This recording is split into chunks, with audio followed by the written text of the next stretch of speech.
കത്തിസ്മ 12 ഭാഗം 1 സങ്കീർത്തനങ്ങൾ 86, 87, 88. സങ്കീർത്തനം 86. ദാവീദിന്റെ ഒരു പ്രാർത്ഥന. യഹോവേ, ചെവി ചായ്ക്കണമേ, എനിക്ക് ഉത്തരമരുളണമേ. ഞാൻ എളിയവനും ദരിദ്രനുമാകുന്നു. എൻ്റെ പ്രാണനെ കാക്കണമേ, ഞാൻ നിന്റെ ഭക്തനാകുന്നു. എൻ്റെ ദൈവമേ, നിന്നിൽ ആശ്രയിക്കുന്ന അടിയനെ രക്ഷിക്കണമേ. കർത്താവെ, എന്നോട് കൃപയുണ്ടാകണമേ. ഇടവിടാതെ ഞാൻ നിന്നോട് നിലവിളിക്കുന്നു. അടിയൻ്റെ ഉള്ളത്തെ സന്തോഷിപ്പിക്കണമേ. യഹോവേ, നിങ്കലേക്ക് ഞാൻ എൻ്റെ ഉള്ളം ഉയർത്തുന്നു.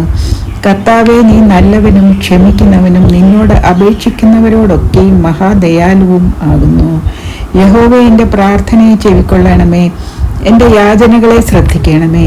നീ എനിക്ക് ഉത്തരമരുളുകയാൽ എൻ്റെ കഷ്ടദിവസത്തിൽ ഞാൻ നിന്നെ വിളിച്ചപേക്ഷിക്കുന്നു. കർത്താവെ, ദേവന്മാരിൽ നിനക്ക് തുല്യനായവനില്ല. നിന്റെ പ്രവൃത്തികൾക്ക് തുല്യമായ ഒരു പ്രവൃത്തിയും ഇല്ല. കർത്താവെ, നീ ഉണ്ടാക്കിയ സകല ജാതികളും തിരുമുമ്പിൽ വന്ന് നമസ്കരിക്കും. അവർ നിന്റെ നാമത്തെ മഹത്വപ്പെടുത്തും. നീ വലിയവനും അത്ഭുതങ്ങളെ പ്രവർത്തിക്കുന്നവനുമല്ലോ. നീ മാത്രം ദൈവമാകുന്നു. യഹോവേ, നിന്റെ വഴി എനിക്ക് കാണിച്ചു തരണമേ. എന്നാൽ ഞാൻ നിന്റെ സത്യത്തിൽ നടക്കും. നിന്റെ നാമത്തെ ഭയപ്പെടുവാൻ എൻ്റെ ഹൃദയത്തെ ഏകാഗ്രമാക്കണമേ. എൻ്റെ ദൈവമായ കർത്താവെ, ഞാൻ പൂർണ്ണ ഹൃദയത്തോടെ നിന്നെ സ്തുതിക്കും. നിന്റെ നാമത്തെ എന്നേക്കും മഹത്വപ്പെടുത്തും. എന്നോടുള്ള നിന്റെ ദയ വലിയതല്ലോ. നീ എൻ്റെ പ്രാണനെ അധമ പാതാളത്തിൽ നിന്ന് രക്ഷിച്ചിരിക്കുന്നു. ദൈവമേ, അഹങ്കാരികൾ എന്നോട് എതിർത്തിരിക്കുന്നു. ഘോരന്മാരുടെ കൂട്ടം എനിക്ക് പ്രാണഹാനി വരുത്തുവാൻ നോക്കുന്നു. അവർ നിന്നെ ലക്ഷ്യമാക്കുന്നതും ഇല്ല.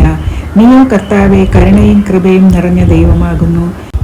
ദീർഘക്ഷമയും മഹാദയയും വിശ്വസ്തതയും ഉള്ളവൻ തന്നെ. എങ്കിലേക്ക് തിരിഞ്ഞ് എന്നോട് കൃപയുണ്ടാകണമേ. നിന്റെ ദാസന് നിന്റെ ശക്തി തന്ന് നിന്റെ ദാസിയുടെ പുത്രനെ രക്ഷിക്കണമേ. എന്നെ പകയ്ക്കുന്നവർ കണ്ട് ലജ്ജിക്കേണ്ടതിന് നന്മയ്ക്കായി ഒരു അടയാളം എനിക്ക് തരണമേ. യഹോവേ, നീ എന്നെ സഹായിച്ച് ആശ്വസിപ്പിച്ചിരിക്കുന്നുവല്ലോ. ആമേൻ. സങ്കീർത്തനം 87. കോരഹ പുത്രന്മാരുടെ ഒരു സങ്കീർത്തനം, ഒരു ഗീതം.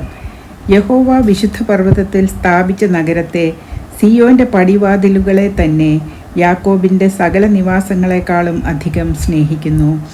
ദൈവത്തിൻ്റെ നഗരമേ, നിന്നെക്കുറിച്ച് മഹത്വമുള്ള കാര്യങ്ങൾ അരുളി ചെയ്തിരിക്കുന്നു.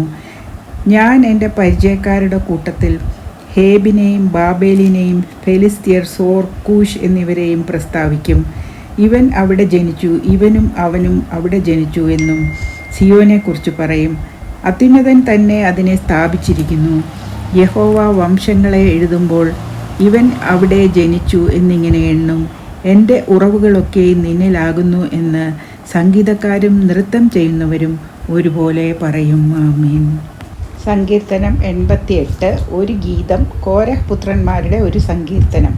സംഗീത പ്രമാണിക്ക് മഹലത്ത് രാഗത്തിൽ പ്രതിഗാനത്തിനായി എസ്രാഹ്യനായ ഹേമാൻ്റെ ഒരു ധ്യാനം.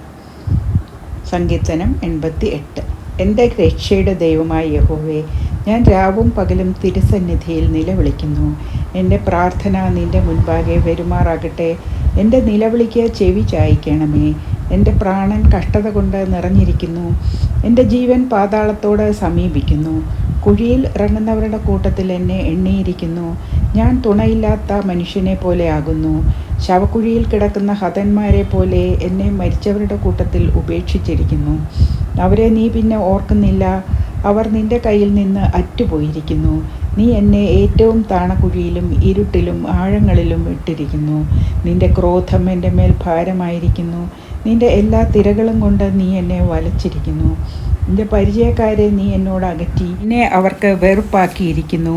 പുറത്തിറങ്ങുവാൻ കഴിയാതെ വണ്ണം എന്നെ അടച്ചിരിക്കുന്നു. എൻ്റെ കണ്ണ് കഷ്ടത ഹേതുവായി ക്ഷയിച്ചു പോകുന്നു. യഹോവേ, ഞാൻ ദിവസം പ്രതിയും നിന്നെ വിളിച്ചപേക്ഷിക്കുകയും എൻ്റെ കൈകളെ നിങ്കലേക്ക് മലർത്തുകയും ചെയ്യുന്നു. നീ മരിച്ചവർക്ക് അത്ഭുതങ്ങൾ കാണിച്ചു കൊടുക്കുമോ? മൃതന്മാർ എഴുന്നേറ്റ് നിന്നെ സ്തുതിക്കുമോ? ശവക്കുഴിയിൽ നിന്റെ ദയയെയും വിനാശത്തിൽ നിന്റെ വിശ്വസ്തതയും വർണ്ണിക്കുമോ? അന്ധകാരത്തിൽ നിന്റെ അത്ഭുതങ്ങളും വിസ്മൃതിയുള്ള ദേശത്ത് നിന്റെ നീതിയും വെളിപ്പെടുമോ? എന്നാൽ യഹോവേ, ഞാൻ നിന്നോട് നിലവിളിക്കുന്നു. രാവിലെ എൻ്റെ പ്രാർത്ഥന തിരുസന്നിധിയിൽ വരുന്നു. യഹോവേ, നീ എൻ്റെ പ്രാണനെ തള്ളിക്കളയുന്നതെന്തിന്? നിന്റെ മുഖത്തെ എനിക്ക് മറച്ചു വയ്ക്കുന്നതും എന്തിന്? ബാല്യം മുതൽ ഞാൻ അരിഷ്ടനും മരിപ്പാറായവനും ആകുന്നു. ഞാൻ നിന്റെ ഘോരത്വങ്ങളെ സഹിച്ചു വലഞ്ഞിരിക്കുന്നു. നിന്റെ ഉഗ്രകോപം എൻ്റെ മീതെ കവിഞ്ഞിരിക്കുന്നു. നിന്റെ ഘോരത്വങ്ങൾ എന്നെ സംഹരിച്ചിരിക്കുന്നു. അവ ഇടവിടാതെ വെള്ളം പോലെ എന്നെ ചുറ്റുന്നു. അവ ഒരുപോലെ എന്നെ വളയുന്നു. സ്നേഹിതനെയും കൂട്ടാളിയെയും നീ എന്നോട് അകറ്റിയിരിക്കുന്നു. എൻ്റെ പരിചയക്കാർ അന്ധകാരമത്രേ. ആമീൻ. ഇവിടെ 1-ാം ഭാഗം 12-ാം കദീഷ്മ അവസാനിച്ചിരിക്കുന്നു.